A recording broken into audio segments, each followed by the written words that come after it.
एलसीबीचा मोठा दणका, भरदिवसा घरफोडी करणारे 2 सराईत गुन्हेगार जेरबंद, 15 लाखांचा मुद्देमाल जप्त। भुदरगड तालुक्यातील पिंपळगाव येथे भरदिवसा झालेली घरफोडी कोल्हापूरच्या स्थानिक गुन्हे अन्वेषण शाखेने अवघ्या 12 तासांत उघडकीस आणली आहे। या कारवाईत पोलिसांनी रेकॉर्डवरील 2 सराईत गुन्हेगारांना अटक केली असून त्यांच्याकडून सोन्या चांदीच्या दागिन्यांसह एकूण 15,10,640 रुपयांचा मुद्देमाल जप्त केला आहे।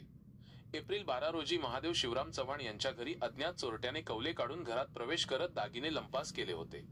गुन्ह्याचे गांभीर्य ओळखून पोलीस अधीक्षक योगेश कुमार यांच्या मार्गदर्शनाखाली पथकाने तातडीने तपास सुरू केला।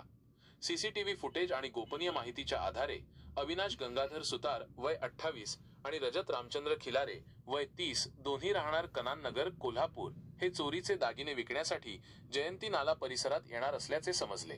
पोलिसांनी सापळा लावून दोघांना ताब्यात घेतले। तपासादरम्यान त्यांच्याकडून 94.820 सहस्रांश ग्रॅम सोने, 911 ग्रॅम चांदी आणि गुन्ह्यात वापरलेली दुचाकी हस्तगत करण्यात आली। अटक करण्यात आलेल्या आरोपींवर जिल्ह्यात यापूर्वीही घरफोडीचे अनेक गुन्हे दाखल आहेत। पोलीस निरीक्षक सुशांत चव्हाण, सहाय्यक पोलीस निरीक्षक सागर वाघ आणि त्यांच्या पथकाने ही यशस्वी कारवाई केली।